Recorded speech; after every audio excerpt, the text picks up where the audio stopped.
As a parent of kids in youth sports, I've seen firsthand how poor coaching, overcompeting, and negative sidelines can crush a kid's love for sports. That's why I recommend KLC Method Basketball. Coach Cam focuses on fundamentals, confidence, and true player development. No politics, no favorites, just real growth. If you have a K through 12th grader who wants to start or level up their game, give Coach Cam a call. KLC Method Basketball, where kids learn, grow, and fall in love with the game. Get started with Cam by clicking the link below. On Into the Mindset, we are all about protecting what matters most.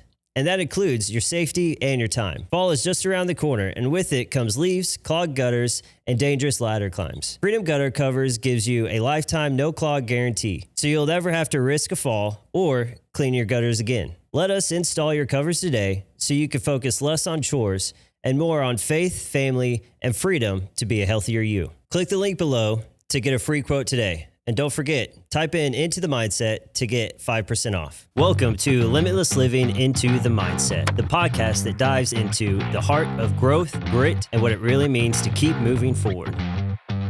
Today on the show, I'm excited to welcome CHAZ, a licensed clinical therapist and owner of Light Source in Belleville, Illinois. CHAZ has been helping people navigate trauma and build self-compassion since 2007.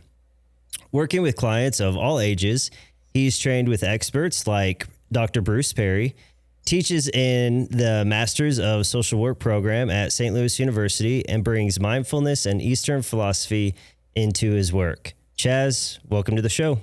Yeah, appreciate it, man. Thanks for having me. I couldn't introduce myself any better. What was really funny is I read that before we started, just kind of as practice, and they both thought that I was going to do worse once the cameras were on. So I nailed it. Nailed it. Got it. First try. Respect. But that's kind of where I want to start, CHAZ, is kind of go into a little bit of how you got to where you are now, some of that journey through all of this, and what kind of drew you to what you're doing. Sure. Well, I, in the therapy world, we have a lot of talk around what we call the wounded healer. That a lot of therapists are people that kind of had their own stuff, or they ended up getting kind of called to the work for their background, their life growing up, or something like that. And even the old cliche that people get a psychology degree to figure themselves out. That kind of space where I was a kid that I grew up a fat kid. I grew up an overweight kid. I grew up, a kid that took a lot of heat for how my body was built. And pretty early on, was somebody that liked being a good, trustworthy friend. I've always been somebody that liked that people would talk to me or were comfortable with me. And so I was very lucky that by the time I was a freshman in college, I made the decision that I wanted to be a therapist. And I think it's really, really fortunate to know that early, to not have any of the bumps along the way. And so I got my bachelor's in psychology from McKendree. And then I went and got my master's in social work from St. Louis University, and got my clinical license. I'm an LCSW in 2009, I guess, somewhere in there. I worked in Department of Corrections as a therapist. I worked in forensic units. I've worked in hospitals. I worked 13 years in community mental health. And then eventually settled into opening a private practice. And I have my wife and I run a little private practice here in downtown Belleville. A lot of that is what we would say in my world is the surface narrative, right? The surface narrative is like, here's the simple how we got here. And then you also have what's considered a deep narrative, which is what were the more unconscious, deeper forces that were pushing you in the directions that you were headed in. For me, I now know that I am just somebody that never wants anybody to go through a situation where they think somebody doesn't care about them, or that they don't matter, or that they are not significant. I don't want, especially kids and teens. I've worked with kids and teens my whole career. Work with all ages, but adolescents and adults have been around for most of it. I worked with very small kids early in my career. And you kind of have this realization on a deeper level of moments where it's like, gosh, all I really want to be is a safe person for somebody to share with. And I know it's in my bones that that's what I was meant to do. I know that I don't want anybody to feel like they don't matter. And that just comes from a place outside of my awareness. I know I was kind of always in that direction, and that's the deeper kind of narrative for me, because I will say I'm knocking on the doors of 20 years being a full-time therapist, and I love it. I have never had a completely bad day. It's just an honor to do the job, but you could not convince me that there's a cooler job. Yeah, so that has both of us we have our therapists and everything. We're both do regular therapy and stuff like that. And I've had that mentioned a few times just in conversation with a few people of like, why didn't you go this direction? Or why haven't you gone that direction? And my only excuse now is that that's a lot of schooling and I'm a little old for that now. Seems like a lot of schooling for the age that I am, but it's something that's always been in the back of my head just because I enjoy the listening side of it, the learning from people, but also giving any advice that I can kind of give or helping in that way. And it's just something that I can see how you were naturally called to do that in that act of just service and helping people. I don't know if Well, I'm glad you said the word called, because that's what I was thinking the whole time. I used to work for a church, and of course there's always in the church world, in the kind of Christianese circles, everybody's talking about their calling constantly. And what is that? How do we hear that? How do we recognize that in our own lives? How do we see that maybe to help encourage in another person's life? So what was there you said you had this sort of moment of realization, this is what I was meant to do. Was there a situation or like a moment that was like a catalyst for like recognizing? Because like recognizing what you are meant to do in life is pretty hard. There's a lot of noise. So what was that for you, and what do you do when you see that in some of your clients to kind of help move them toward what they're called to do as well? I know it's kind of a twofold question, but what do you? Yeah. Well, I mean, first off, it's never too late to go back and be a therapist. We will take it. So if anybody feels like going 6 figures in debt with student loans, I recommend it. But, I had a couple of things. One is when I was when I was in college and before I got my first job, is the first time that I read a book called The Tao Te Ching, which is it's TAOTECHING, Tao Te Ching. Looks like teaching. But the Tao Te Ching really was the first spiritual experience I had where I'm like, wait, I want to do what this book talks about, which is a lot of just being present, non-judgmental stances. As silly as it sounds, John, like I will say this, like I remember the first time that I heard the word non-judgmental and it mattered, because I was probably only about 19 or 20 and started learning about mindfulness and meditation and went, wait, that's what I've been wanting. I've been wanting a chance to be non-judgmental. I'm so sick of having to be judgmental, of having to get out ahead of people. I played sports. I was a hockey player my whole life. And it was a lot of, I just felt that inner pressure all the time to be the first one to make a comment, the first one to talk a little bit of trash, the first one to get out ahead of something. And I thought, man, being non-judgmental sounds amazing. Like the opportunity to just not have to make a call and just be with what is was a really big deal. And I'm almost embarrassed when I admit that a word that I clearly knew what non-judgmental was before I was 19, but it really just hit me between the eyes.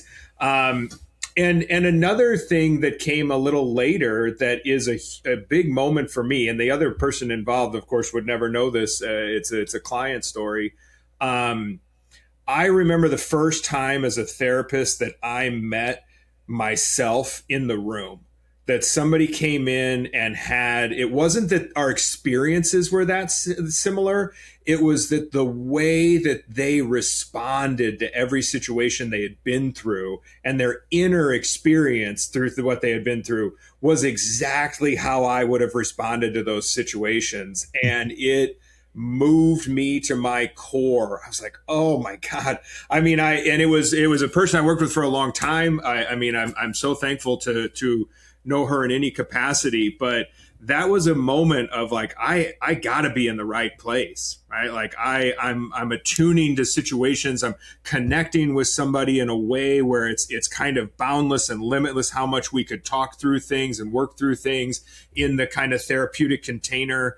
And I just knew like, okay, well, I just met myself in the room, so it's time to get right. Right? Like it's time to lock in and make sure I can be good at this rather than wanting to do it. Right? The drive to be really good at it showed up at that point. Right. Yeah. Yeah. That's cool. Yeah. There's nothing that can make you like more non-judgmental than recognizing that you're sitting across from you going through the same stuff and you can relate to and help somebody through that. Yeah. I'm curious how freeing that felt, or how much of a weight kind of lifted off of you when you chose that kind of more non-judgmental lifestyle. You know, I don't know if you guys really, I know we were before we were recording, right? We were talking movement and running and training stuff and everything. So I don't know if you guys have this same kind of experience athletically, but I just feel like coming up playing sports, and I should say this as a bit of a disclaimer, I am by no means a very good athlete. So this is not as I was coming up to I was leveling great, so up. I don't know what your guys' problem is. So Colin, you may not be able to relate to this, but I really felt that like a form of competition that had more to do with tying self-worth into the sport and the skills associated with sports, let's say, than just like wins and losses. And so that meant that I wanted to be funny. I wanted to be able to talk trash in a way that was like quick and getting, like I said, getting out ahead of it. I wanted to be somebody that didn't take any crap or something like that. I put a lot of pressure on myself to be essentially what I would say is just full-time judgmental, looking at a situation and clocking how to get an advantage in the situation as an athlete, not manipulatively. But that meant that you're always kind of on, right? Like you're always trying to be on. And that thought of being non-judgmental, that thought of this is neither good nor bad. This is an experience. This is the moment. The next moment isn't known or guaranteed. I found it incredibly freeing. It's something that carried me so much that throughout my career as a therapist, I've always been vocal about being a practicing Buddhist. Because Buddhism informs who I am as a therapist, because that ability to be non-judgmental, to be in the moment without judgment, which has a lot of compassion to it. It doesn't lose its edge, right? Like you're still very present. You can still be very focused, but it's an incredible weight lifted to just be like, I'm going to be here in the moment and I'm going to allow what emerges to emerge. And I'm going to trust my intuition that I can respond in kind. Yeah. Yeah. And I kind of fell into that this really last few years. We've had a lot of stress come from, especially with the youth sports side of things. You and I have already kind of talked a little bit on this, and we'll get into more of that as we go too. But one of the things that I kind of been able to embrace this last couple months has been kind of washing my hands of that stress and that judgment and everything that kind of comes along with that. And so that's kind of why I asked the question, because it was like an elephant off my chest. I mean, it was crazy how much weight you're carrying around with the stress, the anxiety, and the anger and frustration that goes along with those things through what's happening to you, but then the judgment you're casting out as well. And so it was nice to kind of be like, I'm done with that. I want to be present in the things in my life that I enjoy, things like this podcast, my family, my kids, and being able to go to their sports and enjoy watching them instead of, well, what are they saying about us? What's that coach doing? What's this one? And all of those things that come along with that. It was nice to be able to, I'm just enjoying my kids right now. I'm just being present in the moment. For me, that kind of happened through a sermon through our church.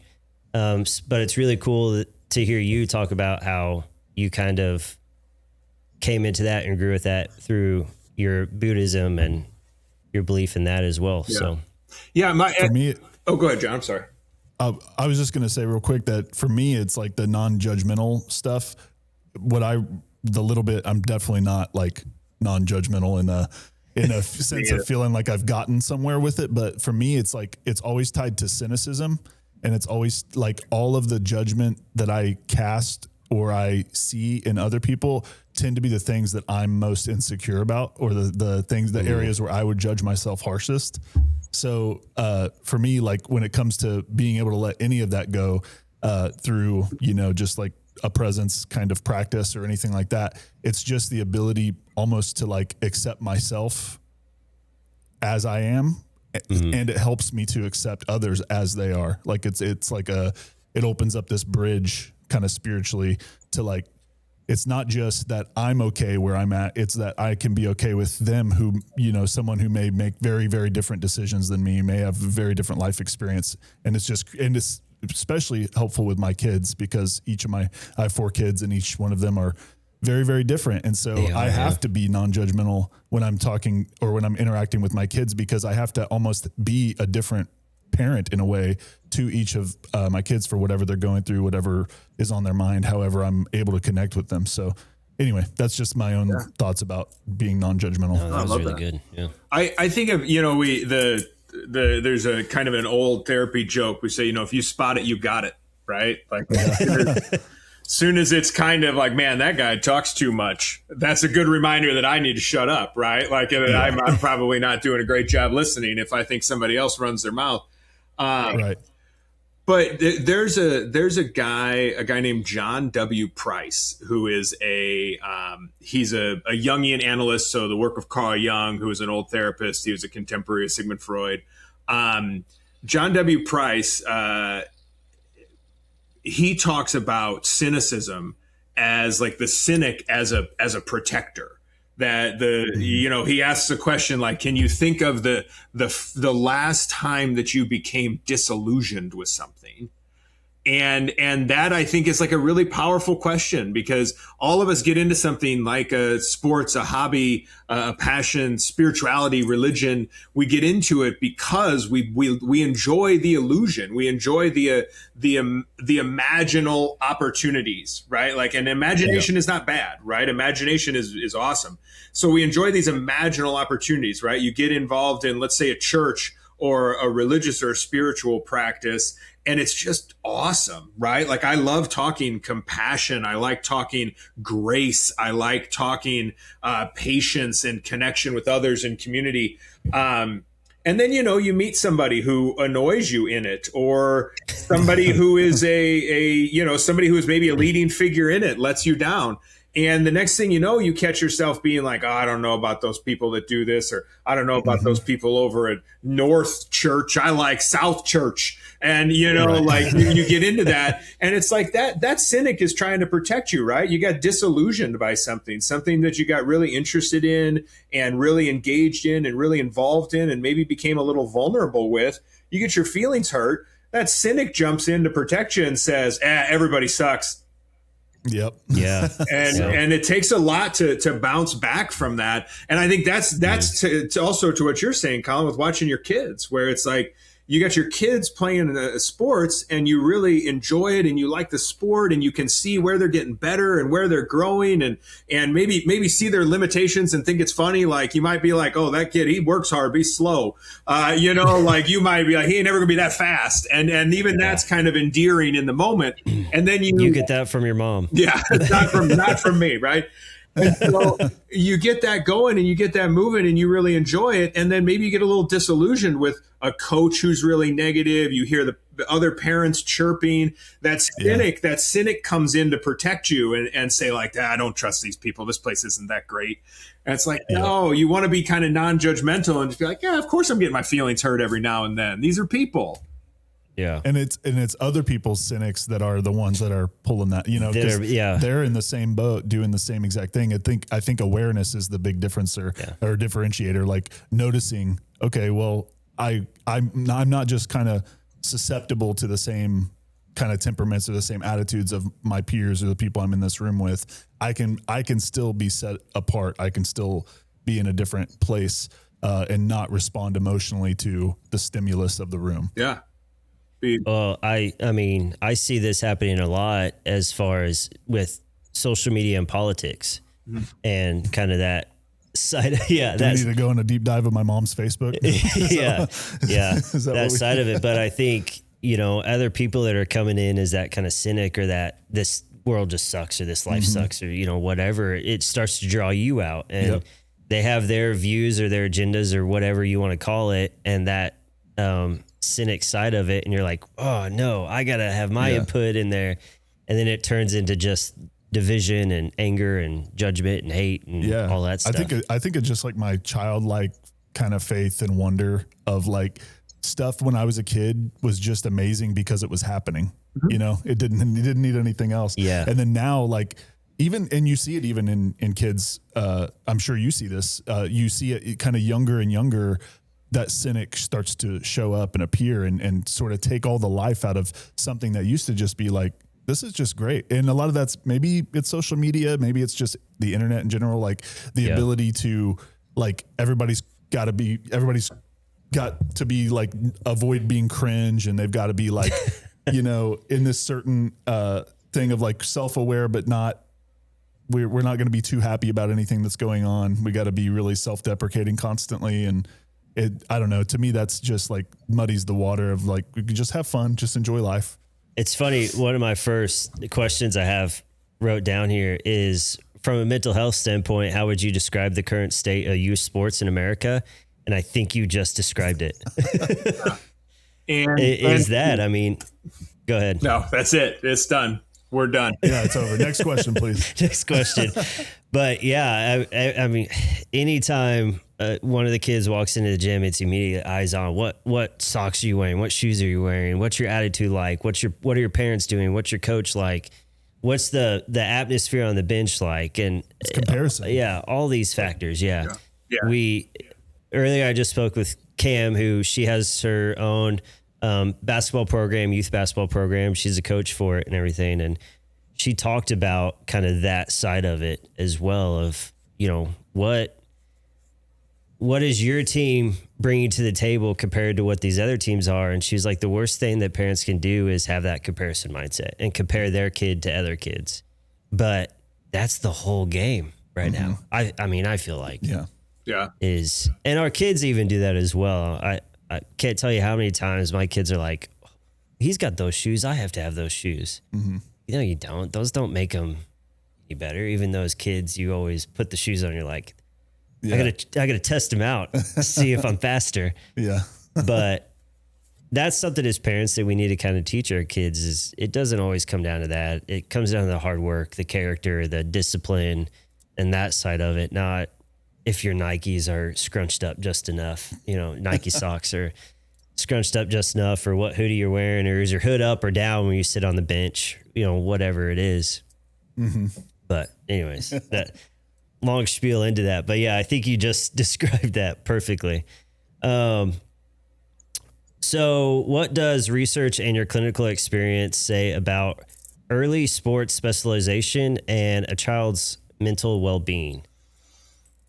It's definitely it's definitely like it's a tough conversation because of the comparison you just mentioned, right? Like the whole like comparison is the thief of joy kind of language, right? Like where you're always going to give language to, well, are you still having fun? Or do you still like it? Or do you still enjoy it? And that is a hard thing to gauge with a kid, because once there's specialization, there's a little bit of identifying, right? Like you're already clocking at a certain age that I am a basketball player, right? The I language of like, I am this thing. So then that already muddies the water about whether or not you could have a conversation about like enjoyment, because you can't really separate a lot of things at that stage of development. You can't really separate a lot of things from social life and social status of the thing, right? Pardon my three-legged cat. But so the specialization piece is you also have to look at where somebody is developmentally and whether or not they are really identifying with that sport, and another thing with the comparison piece is, have you guys ever read or heard of Steve Magness? Magnes, Magnus. So he wrote a book called Do Hard Things, and he wrote yeah. Wait, no, I'm thinking of there's a Do Hard Things that's written by two twin, like young. They were like 18 or 19 when they wrote it. That's the one I'm thinking. Oh, of. okay. It's separate. And I might be misquoting I believe it's Do Hard Things, and then another one called Win the Inside Game, which are amazing, by the way. Magnus is great. He's a running coach. Yeah. But one of the stories that I've heard Magnus tell is that when he was a kid, the reason he became a runner is he was the fastest kid at like school. So they tested the mile or whatever stuff we all had to do, and he smoked everybody as a kid. And so now he's fast, right? Like that's his identity. He's fast. And he talks about how in, now 2026, that if you are a kid who at 10 years old, you run the mile and you're the fastest in your class, you are within hours going to learn how many people are so much faster than you that are also 10 years old. Yeah. and he said, if I would have learned 60 minutes after I learned I was the fastest kid in school that there were thousands of other kids in my age that were faster than me, he's like, I would have never become a runner, because I would have just been deflated with like, oh, okay, I guess I do kind of suck. And so like that, I think, is a difficult thing with the early specialization or any kind of like getting deep into a sport, is immediately your comparison group is the world. Your comparison group is no longer the 4 people that also like that sport in your school and the 8 people who don't like it but have to play it. Right. Like your comparison group is the world. And it is really, really tough to build a sense of self-worth when you automatically know that you are okay in the room that you're in, you're not that great in the community that you're in, and you're nobody in the world. That's a hard thing to stick with. And I like that Magnus talks about that he's just like, listen, I'm 10 years old. I'm out here cooking. And I think that I'm the best. And if somebody would have told me, no, man, you are a minute 20 off of the best in your age group, he's like, I would have been done. And I think that there's this Goldilocks zone of how do you build enough safety for kids so that fosters curiosity in what it's like to be them playing that sport, alongside this, do you want to challenge a kid, make a kid better, push them in certain ways? And, that of course is a bit of a loaded term, I think, but I'm a therapist, so I'm like, Mr. Rogers. I'm not the guy to talk to about pushing. I'm like, soft around the middle, but I do think that, specialization is in its own way. It is hard to find a sense of curiosity once you commit at that level. So if you're going to commit and you're going to specialize at an early age, and this is the you being like the family and everybody involved in it, not just the kid, because the kid doesn't make all the decisions. you need to have people around you that are still asking you, what is it like to be you playing this sport?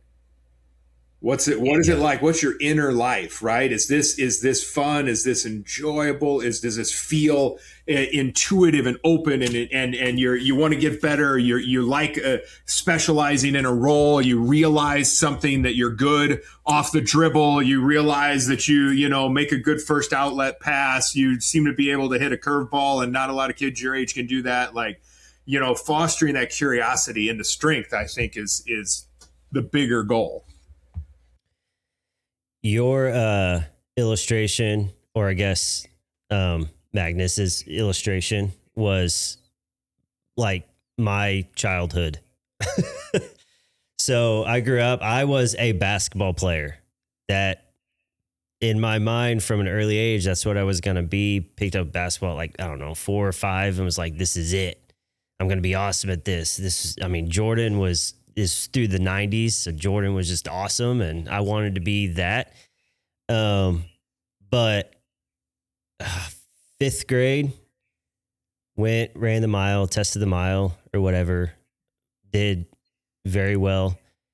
Just so happened the cross country coach was also my 5th grade teacher, and he saw my time and was like, you're going to run cross country one day. And I was like, okay. And then from there, that was the goal. And of course, he was like my Mr. Feeney. Yeah. So he followed me from every grade from there all the way through high school.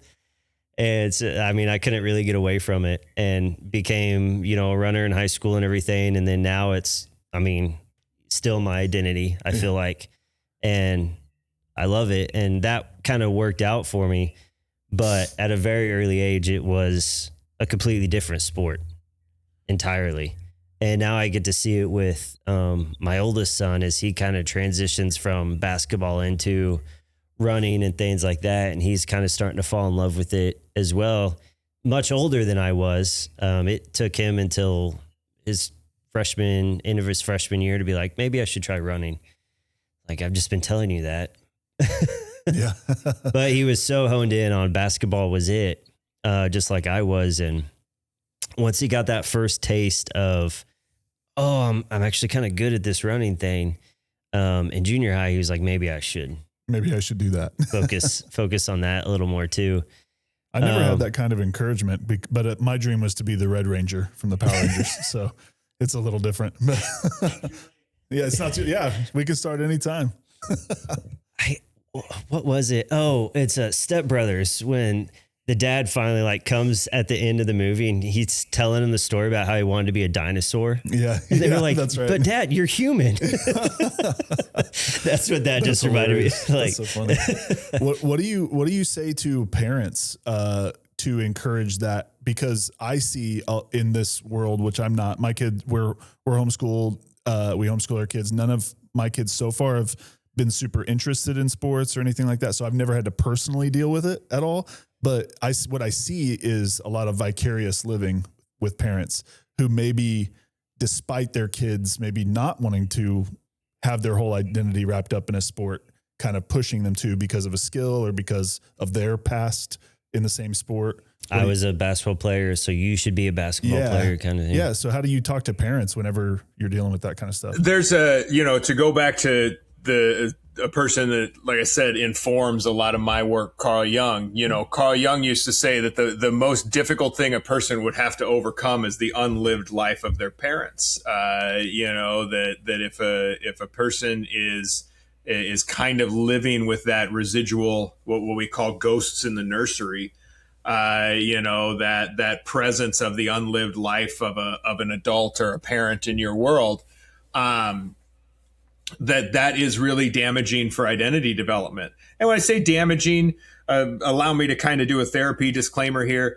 Damaging doesn't really mean that you are just out there abusing and hurting your kids. It means that you're doing your damnedest and you got your own stuff, and nobody does this right every time. And so you might put pressure on a kid. You might have a kid that wants to play basketball and you really love football, and so you're biased, right? Your kid's playing basketball, you want him to run. That doesn't mean you're a bad parent that is forcing your child into your unlived life. But it does probably hint at the idea that you just have some familiarity with what your kid might go through in that space. And so, of course, you kind of naturally, maybe even unconsciously guide a kid that direction because you know what to expect and you can protect them in that space. And you could clock good coaching and bad coaching better in that space and have more contacts and everything.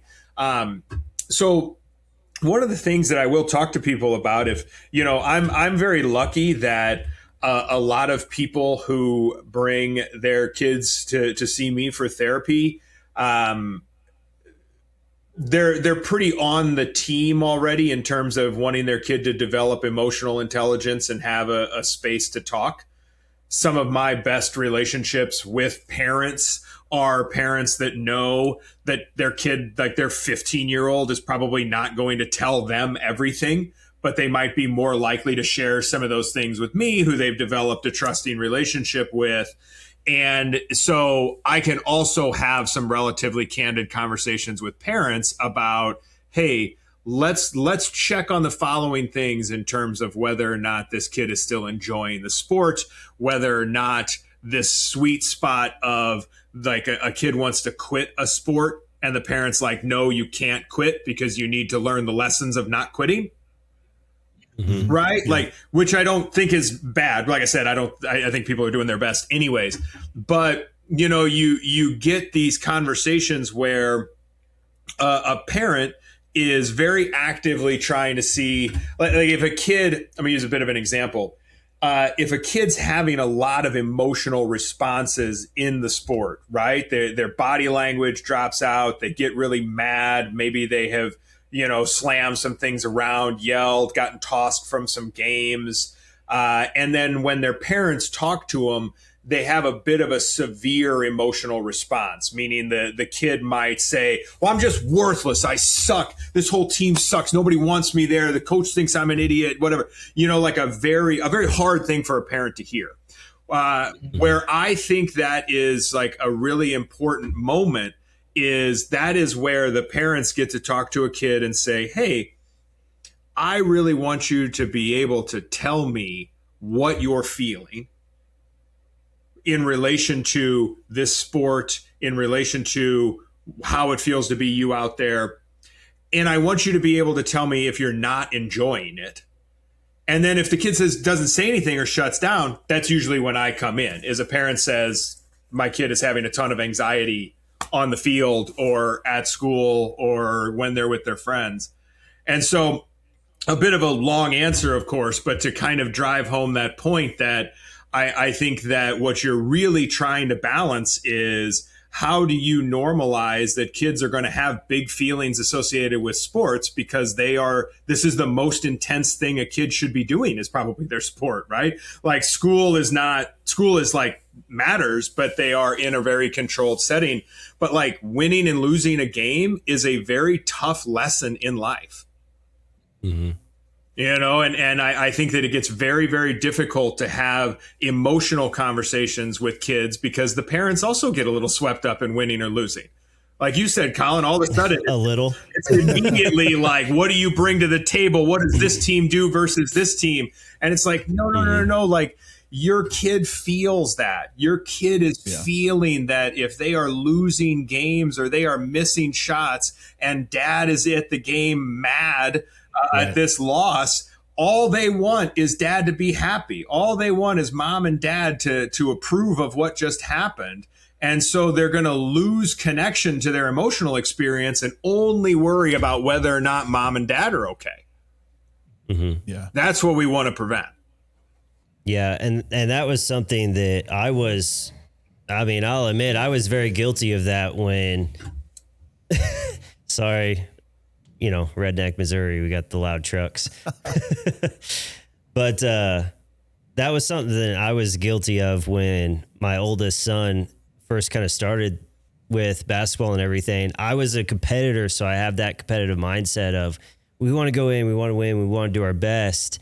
And I also grew up with, my cross country coach was a really good coach, But prior to that, I had other coaches that were more of the in your face, screaming, discipline with running and stuff, which wasn't a discipline to me. I loved it.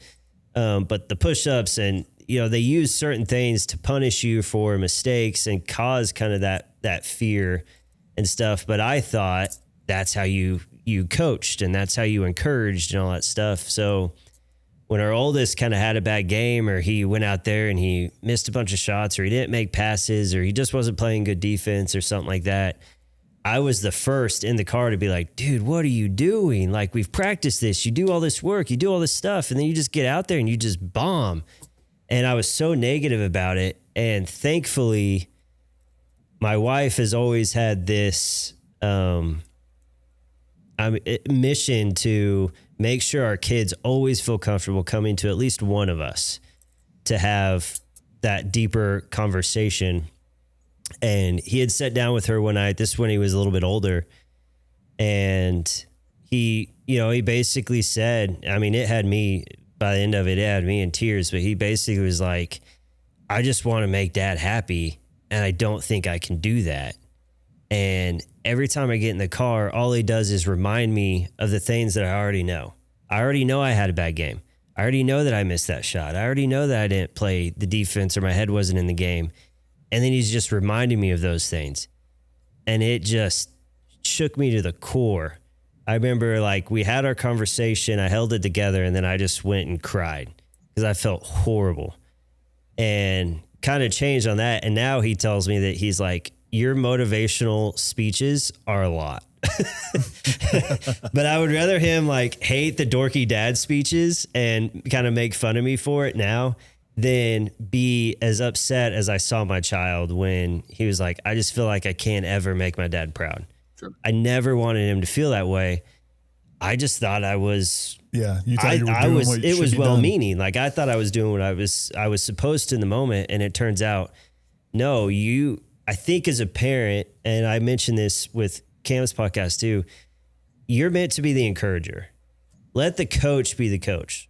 Let the coach be the one that's, hey, you did really good here, but we need to still work here and here. The parents don't need to be that. The parents need to be the ones that are proud and encouraging and stuff like that. We still need to teach them the life lessons, of, that game stinks, but you don't quit after just one bad game. Like, still encourage them to keep going or whatever. But I was just laying on the negative when it had already been laid on them. Yeah.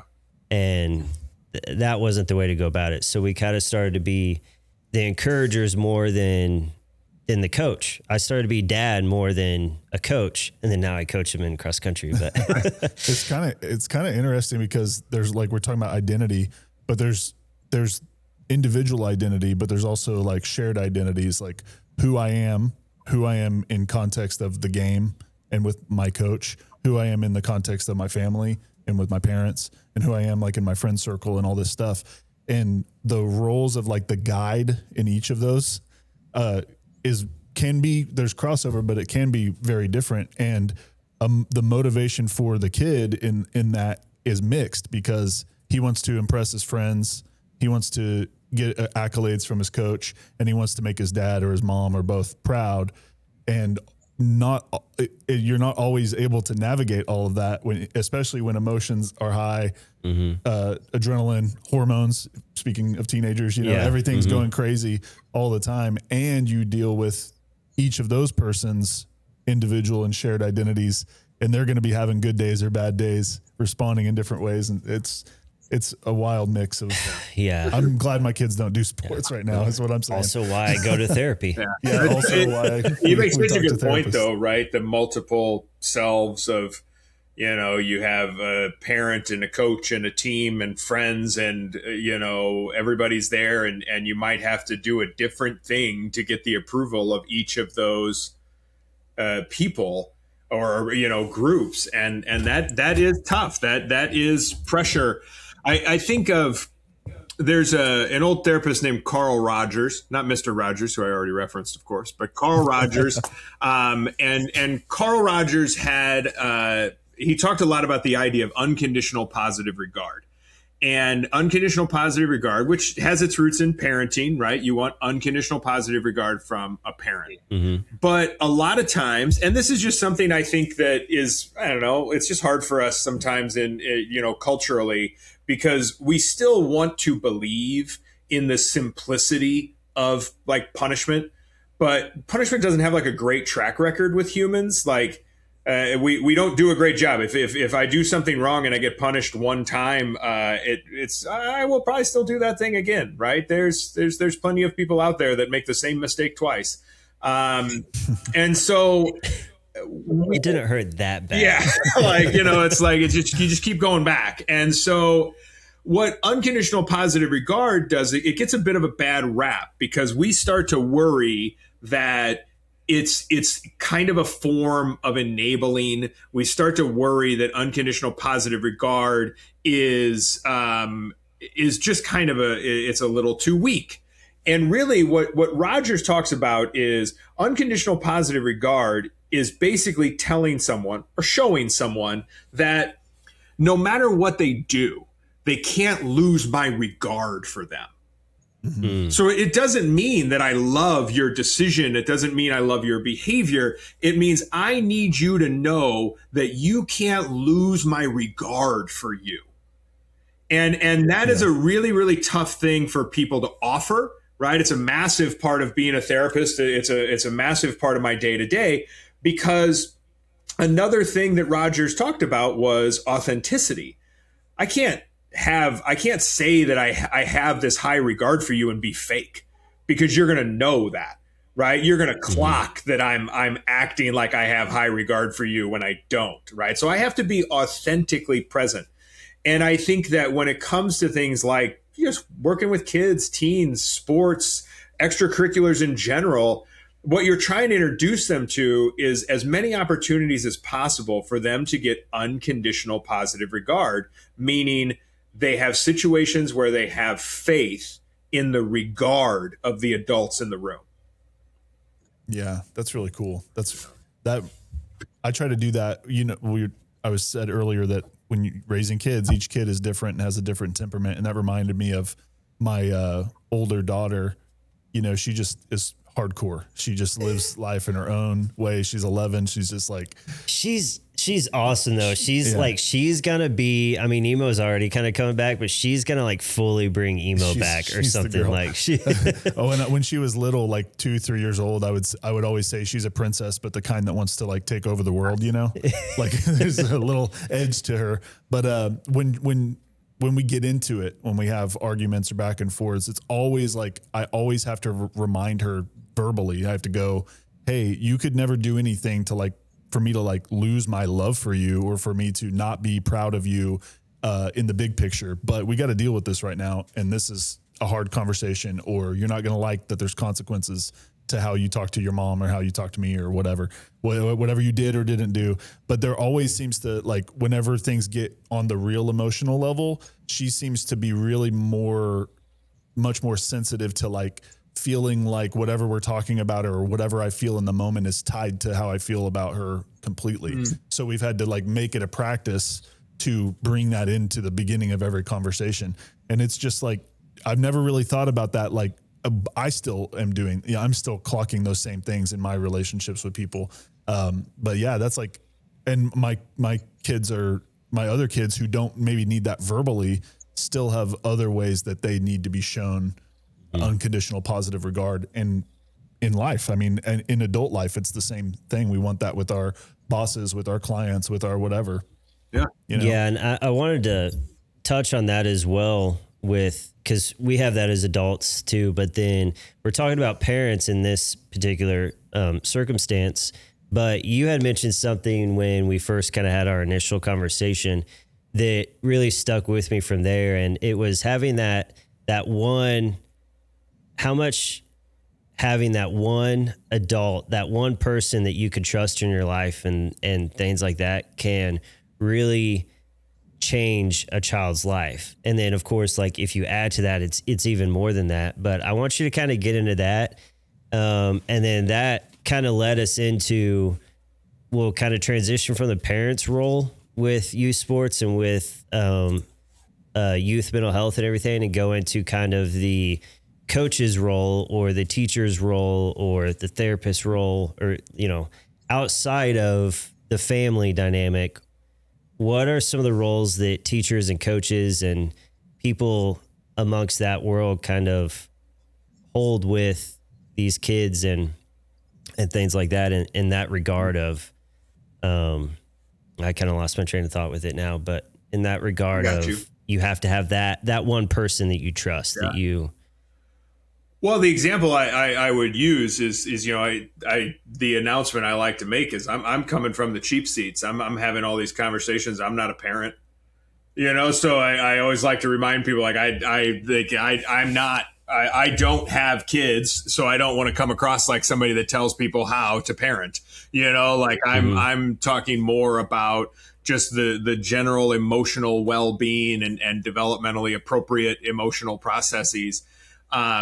But something that comes up a lot, especially being a social worker, and I love my education as a social worker. I won't dive too deep into that. That would be really boring for you, but I love social work.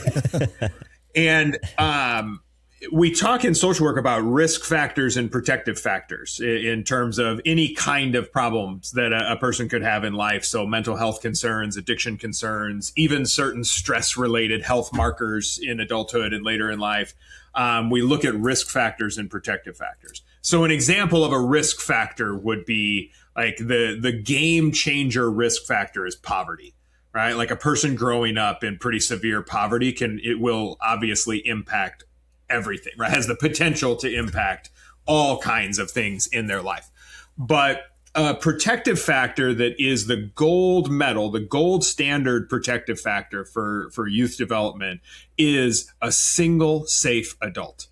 Like it comes up a lot that a single safe adult is a massive protective factor. This is why we accurately we lionize the one teacher that was really, really kind to us, the coach that believed in us, even a religious figure, as you know, as controversial as certain religious discussions have gotten. I mean, of course, like you have entire youth groups, and you have, you know, a person that is teaching spirituality and religion to kids and adolescents. That's a deeply important individual in a kid's life.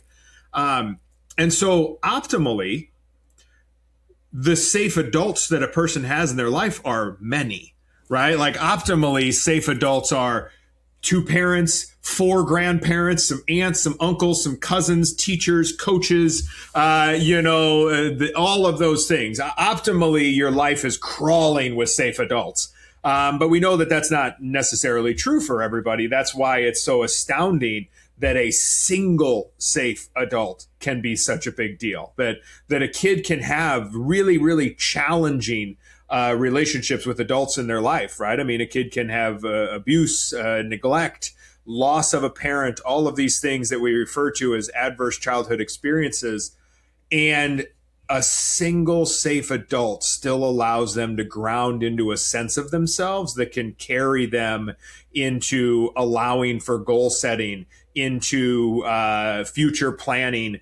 You know, if you come from a significant amount of trauma, you can have what's considered a foreshortened future, meaning you just don't think about having a future. You know, you could talk to an 18-year-old kid that doesn't think they're going to be 21.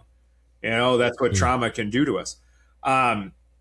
So when you get into non-parenting roles, that still really matters, right? Mentorship, and teaching, education, coaching, those guideposts, being a predictable, safe presence for a kid can alter the course of that kid's life forever.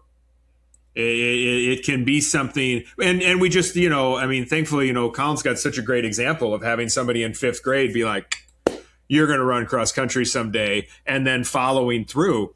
The argument could be made that a person in 5th grade saying you're going to run cross country someday and then coaching you in cross country in the 7th grade and you never talk to him again, you could still be telling the story of the coach who coached you in 7th grade. That, it's great that I was thinking of a teacher I had for one semester of 10th grade. Yeah. I've never talked to them since. I don't know anything about their lives, but they were hugely impactful at the time.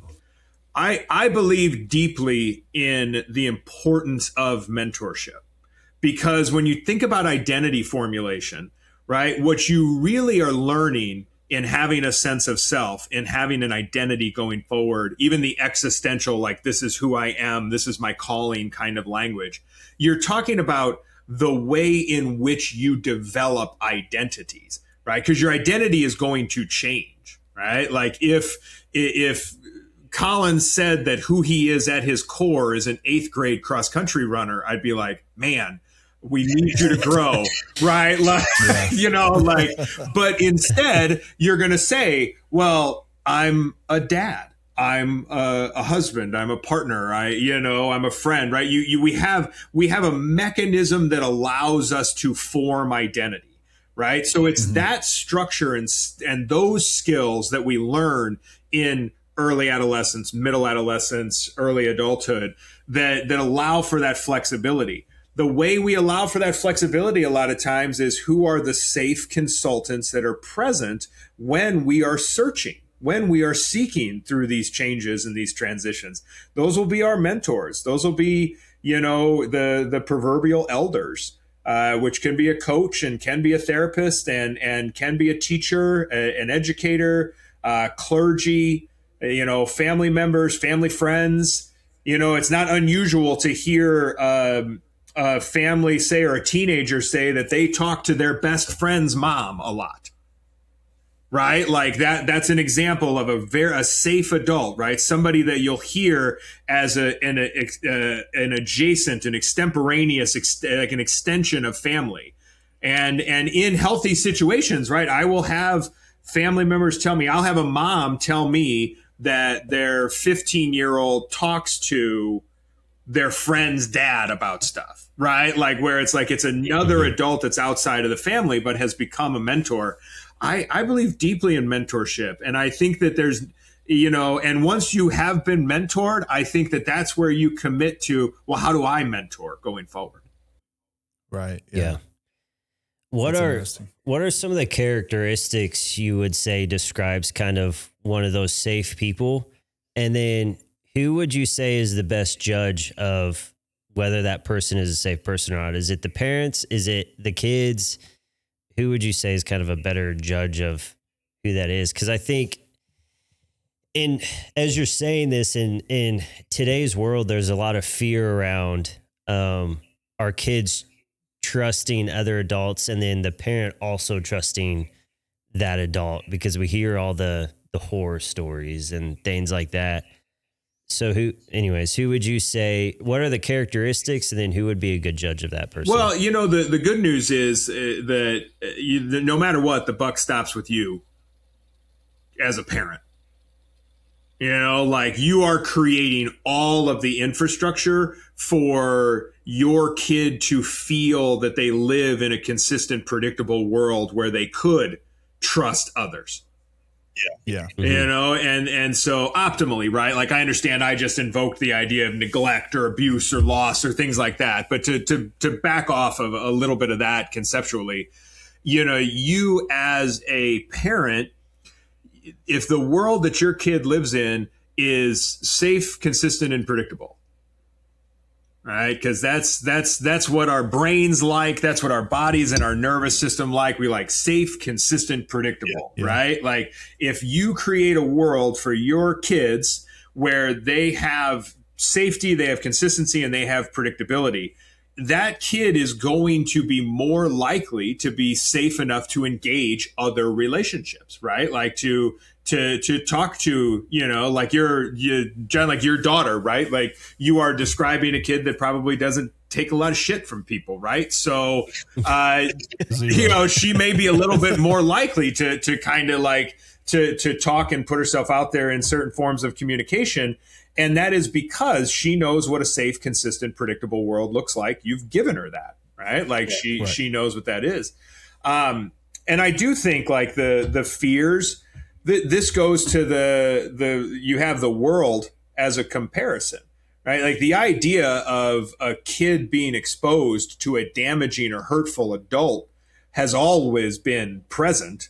But now the internet means it's always right there all the time, right? Like you have the world of bad adults to compare it to rather than like the neighborhood of like, don't go down there. Right. The opposite of that safe environment for a kid that they need. And I think too, like this is where coaches are so important. You're talking about the coach that you had on earlier. It's pretty easy to tell, okay, so here's a coach that has countless people who trust her, who have communicated with her. Maybe you get to know some of those people tangentially. You learn from other parents how she shows up, how she helps them. But it's a similar thing with that, like safety, consistency, and predictability is not flashy. And I think that that's something where when it comes to intuition, when it comes to who do you trust or how do you allow somebody to become maybe a safe coach or consultant for an athlete or for your own kid or something like that, it's also like safety, predictability, and consistency is not flashy. It is, I've noticed this person starts practice when they say they're going to start practice. They end it when they say they're going to end it. They communicate the way they said that they were going to communicate. Like those are the benchmarks of so many of these things, and they're not flashy. It's more if you've got a kid that says, oh man, John, your daughter's great. I tell you right now, I'm going to take her to the top. Take her to, she's the absolute greatest, and you ride my coattails, she's going to get there, right? Like I just made you feel gross with that hypothetical, right? It's sales language. It's just, you got a pitch for something. Yeah. And my brain goes red flag. Yeah. But these days, that happens so much in youth sports, especially outside of your traditional school sports, things like that. When you get into the club sports and travel ball and things like that, is it at times, depending on the coach, it turns into a money grab. So your kid could be the worst basketball player in the world, but they're not going to tell you that because they want your money. So it's going to be like, oh no, your kid's great. Yeah, we'll work with them. And then you're like, why is my kid on the bench? Yeah, he's getting there. And you keep paying and you keep paying. And then at the end of it, they're like, we've put thousands of dollars into this and our kid has gained nothing from it because that particular coach just kept selling us on a good gauge for your who your kid should trust is who do you trust, right? Like there's a little bit of a red flag that goes up whenever you're in a situation that and I mean, of course, that's not always true. There's stuff you don't see or whatever, but yeah, man, like a lot of it can just be your gut reaction in a moment of what's the agenda behind this person's interaction with me or with my kid? Why does it always feel like they're trying to gain something and not, provide something? I think that's another kind of downer of modern culture is, we even as adults are exposed less to like, multi-generational, like having a varied outlook. So it's sometimes hard to read different people in different age groups or different, I'm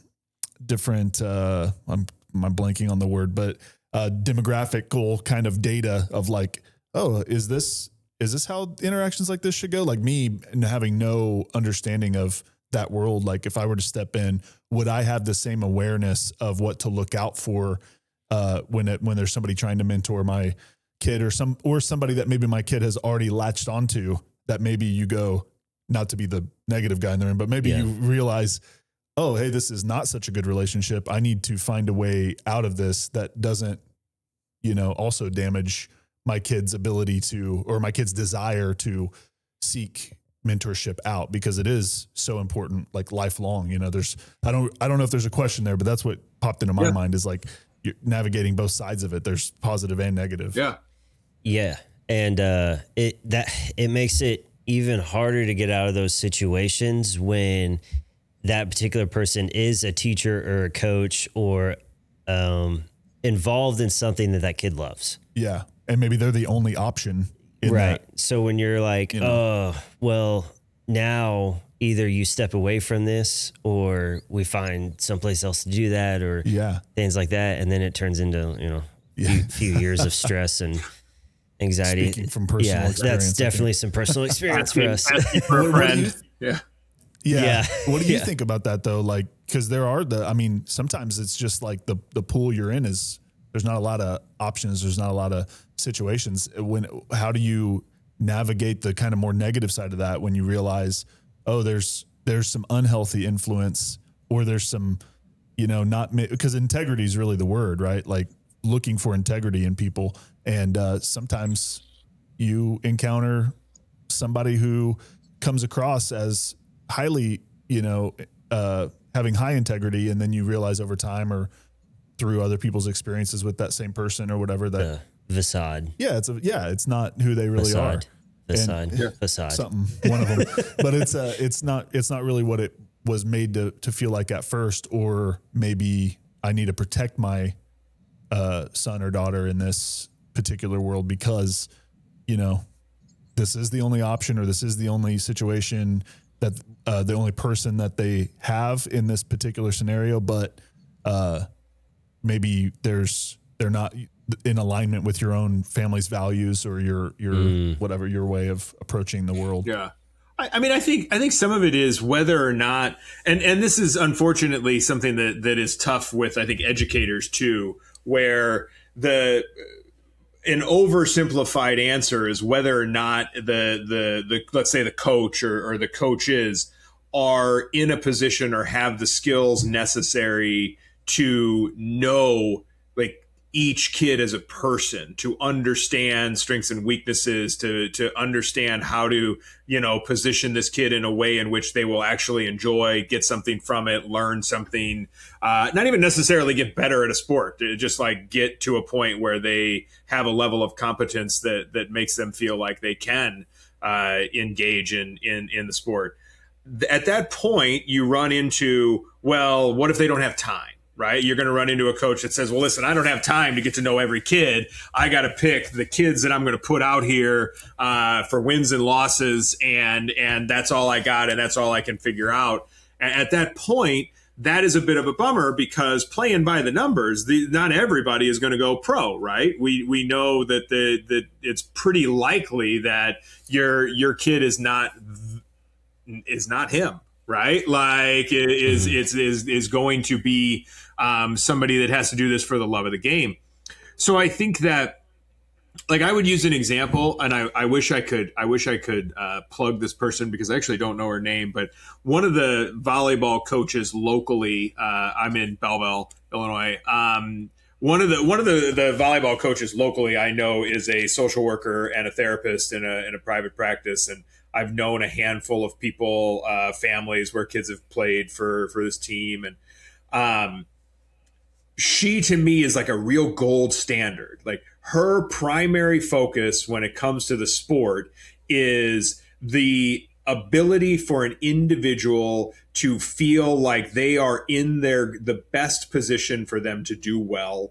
There's a lot of team building that she does that is emotional intelligence, not just like rah-rah stuff. A lot of being able to read one another, read body language, slow somebody's reaction down if is really hitting the fan. A lot of hand signals that are some version of like, slow down, John, you're freaking out, right? Like a lot of that. That is the kind of thing I think optimizes your kid's experience, is they're being seen as a human in real time.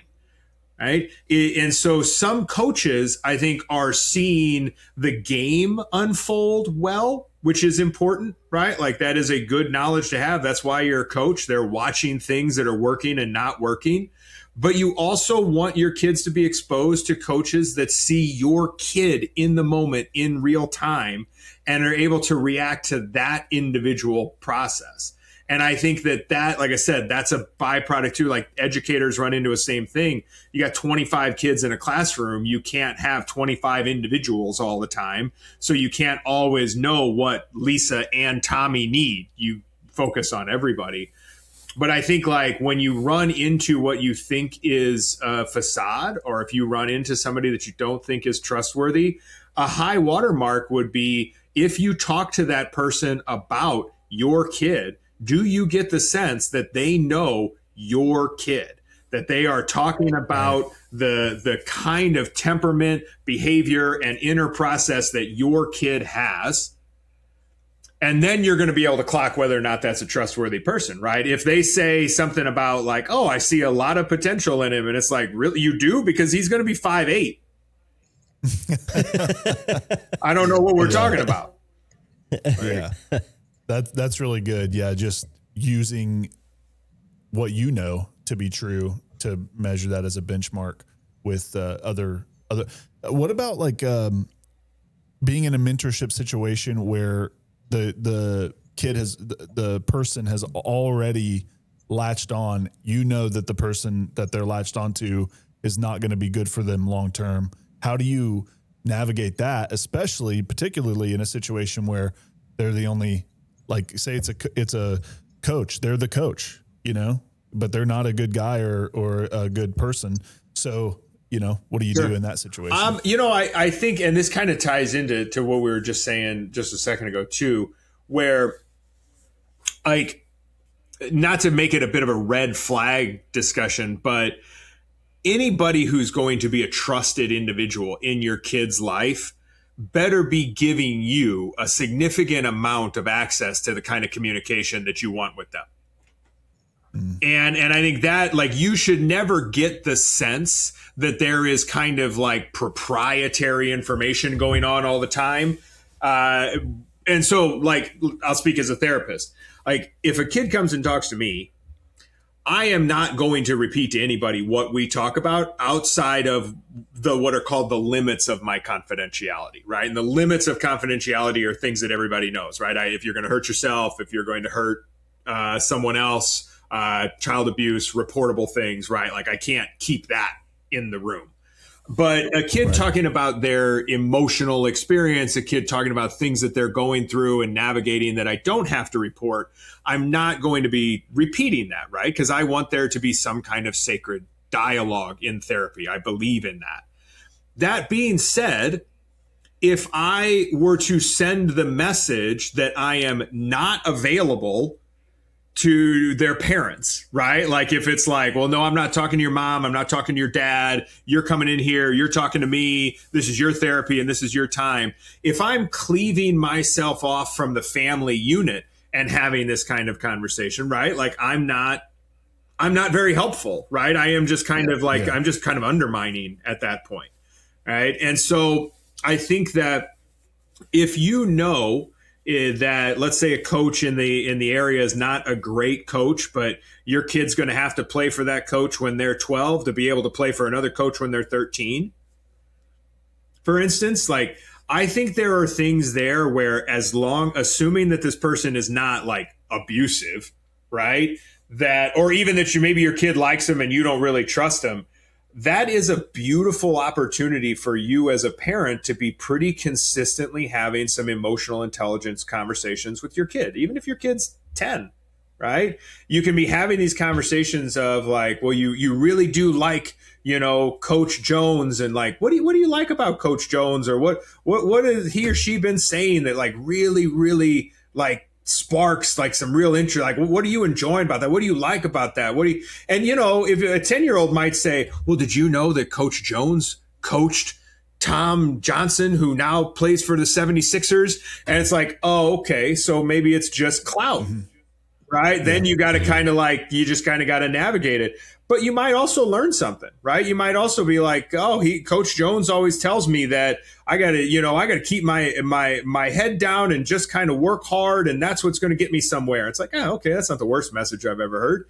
Again, you're going to be 5'8", so let's be mindful. But might need to apply that to something else. Yeah, you know, but really learning that language of if you notice that a kid is gravitating towards an adult in a mentoring role, taking the time to ask your kid, what is that person saying that really has you stoked to be around, learning, going to practice, talking to them? It can kind of deepen your awareness of what even resonates for your kid. Yeah. I think of the phrase chew the meat, spit out the bones. Yeah. Like you can get still good things from people who maybe aren't 100% in, high mark integrity people. You can still get a lot of good life lessons and even a lot of good what not to do's from people like that. So being able to still teaching your son or daughter to navigate the good and the bad and to realize that people are holistic individuals that have good and bad. And that even unless it's, something illegal or something dangerous in a deeper sense, you could probably use it as an opportunity to show them how to take in the good and filter out the bad. Yeah. Mm-hmm. And I think go ahead, Colin. Now, what about the opposite of that? So you have the person that you're kind of stuck with. They are the coach of that sport, or they're the teacher of that program or whatever. And that's the sport you want to play. That's the program you want to be in. But you don't feel comfortable with that person. You don't feel safe with that person. But you have the desire to finish the program or play that sport to go to the next level. How does a parent navigate? How does a kid navigate that? And how does a parent help their kid navigate something like that, where they desperately want to do this, but it involves having to deal with that person that they just don't feel comfortable with? Yeah. God, I mean, it is a tough question because, of course, I'm always going to lean in the direction of assuming it's safe, which I think we are, right? We're not talking about people that are damaging criminals. I'm always going to lean on the side of as long as the kid feels like their experience matters, right? So and it's kind of maybe kind of a silly example, but I think that a long time ago, I was asked to give a talk at a high school to seniors. And it was just kind of a day that this school did where the seniors went to 6 different talks, and they could be career talks or whatever. And somebody asked me to come in and talk about emotional stuff. And I had asked the social worker, I believe, what would you like me to talk about? And I give a lot of trainings and stuff. And she goes, well, I don't know. What do teenagers think about all the time? Like relationships. And I'm like, oh, all right. Lot to go on. Right, a lot of meat on the bone. But what I ended up doing, and is I talked to these seniors, and I said, if I could tell you one thing right now that could be really helpful is don't let people tell you that the stuff going on in your life right now doesn't matter because you're a kid. Right, I bristle a lot whenever a 15-year-old kid has been dating somebody for 2 months and they break up and the 15-year-old is a wreck about it. And people say, oh, well, you weren't going to marry him. You're 15, you got to break up, you got to do this, you got to do that. And it's like, no. This is a very important opportunity. Let this kid know this really matters. This stuff really, really hurts. You've been with somebody for a while. You really, really liked them. Now you don't like them. They don't like you. You got to see them. You got to go around them. You got to be at school with them. This matters. This is an important thing in your life that you just went through.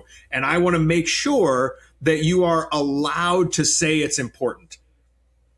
Mm-hmm. Right. The last thing that I want to do is tell a 15-year-old that something that they say really matters right now just doesn't matter. That's the last thing I want to do. So if you have a situation like this, like a kid's going to have to play A to play AA, and the A coach is just not great, being able to acknowledge without putting a lot of pressure on them that, hey, you tell me about this. Tell me, this is going to be weird. You don't really love this coach. You don't really love this team. Your friends are on another team. And I hate that for you, but it's what we're doing. I don't want to act like it doesn't matter. I just want to make sure that you can tell me, as like I said, as the dad in the situation, that you can tell me what matters about it. Tell me how you think we're going to get to April. We got 4 more months. It's going to be a long season. How are we going to get there? And as long as you're acknowledging that this being uncomfortable matters, you're going to really be teaching a kid a skill, which is that they are allowed to say that an emotional situation can matter to them emotionally for as long as it needs to. Yeah, that's really good. Yeah, because there's especially a dad tendency to jump in and fix and to like just be solution based and not consider like the emotional depth, because pain and experience is all relative. So like the 2-month relationship was the longest relationship that kid has ever had. That's a big deal.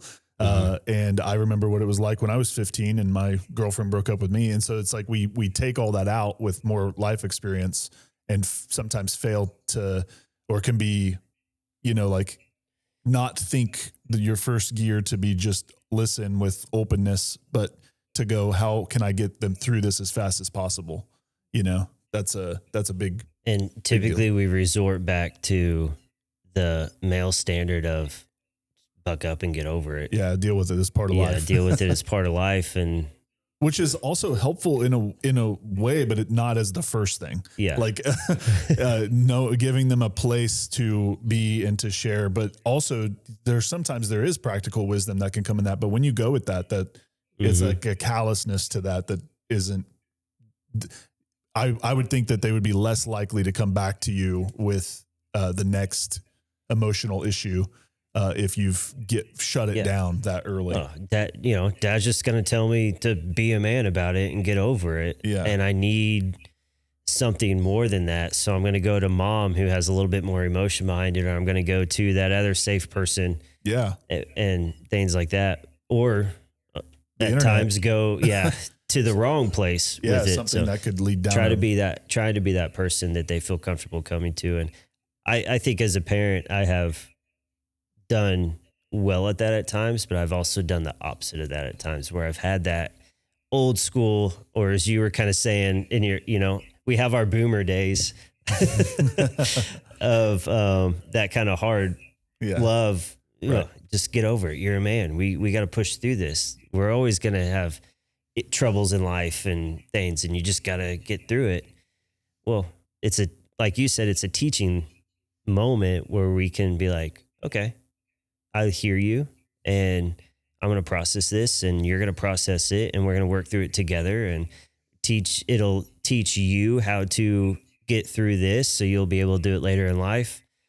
But the worst thing we could do is, like you're saying, just disregard it as life. I think one of the biggest responsibilities that parents have is to apologize, because we are human, and a lot of times we're taught through culture, movie, TVs, whatever, that like, and just life experience, like the parent has to always be right. They always have to be in the position of authority. They always have to be in the position of, I have been there and I've done that, and this is how I overcame, or this is how I dealt with it, or whatever. But I think if we can learn how to apologize when we're off base, when we mess up, when we do give that bad advice first, or we come from a position of uncaring, or from a judgmental position of, this is how you, even though I'm totally different and have lived a totally different life with different influences and experiences, I'm going to assign to you how you need to do it in your world, in your own mind.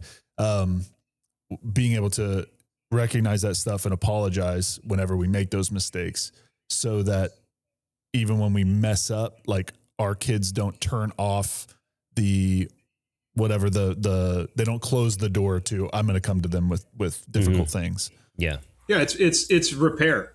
We talk a lot about how when something, the concept of developmental trauma, the language around developmental trauma is that everyone will have some kind of developmental trauma. Like something difficult will happen to you during developmental years, right? Not all awful stuff, just kind of, I mean, you could be growing up in a 2-parent household, and then your dad lost his job and he didn't have his job for 4 months, and dad was depressed and there wasn't any money and everybody was really stressed out. And then dad got a job and there was money and things went back to normal. That 4 months is not like going to destroy you forever, right? Like, but it would be something that if that happened when you were 9 years old, there's a little bit of developmental trauma there. What matters the most with these moments, these stressors, these kind of life adversities, is repair. And the opportunity to say, I can't tell you how many times as a therapist, the most important thing that I can do is reflect back, like, oh my gosh, I'm sorry, I don't remember your uncle's name. I know you were talking about him, and letting somebody know, like, I forgot something. Right? Mm-hmm. Like, you've told me this before and it slipped my mind. And rather than act like the all-knowing memory, I need to say, I'm sorry. Tell me that story again. I didn't. Hey, buddy. Hey, big fella. I think of running into people I went to school with and not remembering their names.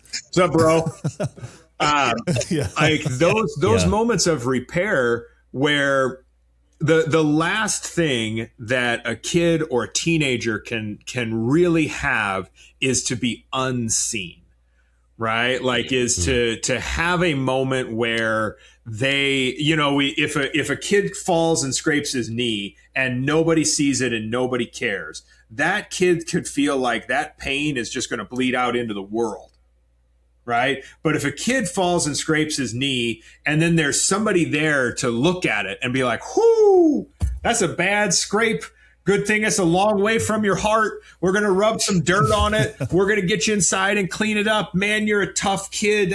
You're a tough kid to fall and scrape your knee like that and only cry for a minute. Let's get in there and clean it up. Like that being seen, being reminded that this pain that is happening has a container. Right? Like, there is a holding space for it, right? It doesn't mean the pain doesn't exist. It means I see that pain. I see that there's blood on your knee, and that's really, really scary, but you're not doing that alone. You got to feel that pain, but you don't have to feel that pain on your own, right? Like, that is the opportunity to really help a kid feel seen. So even if you say, listen, we're halfway through the season, you clearly don't get along with Coach Jones. I don't know how much I love Coach Jones either, but every time you get done with a practice, I'm going to ask you how it went. I'm going to talk about it. We're not just going to be negative all the time and just say he sucks, and then you got a bad attitude with him, and then it gets worse. Like, we're going to figure it out, but I see you. Yeah. This is happening. I'm here. You're not doing this on your own. Yeah, that's so good. That's really good. Yeah. In fact, it's so good that we might have to end on that. I wish we could have done this earlier, because I think we could continue to go on for another hour or so. But it's bedtime for me. Fair enough. So, Chaz, I really appreciate you coming on and talking to us. I definitely owe you dinner or something next time I'm up in St. Louis area. And I definitely want to have you back on. I feel like there's much more knowledge in that tattooed head of yours besides just the adolescent youth side of it.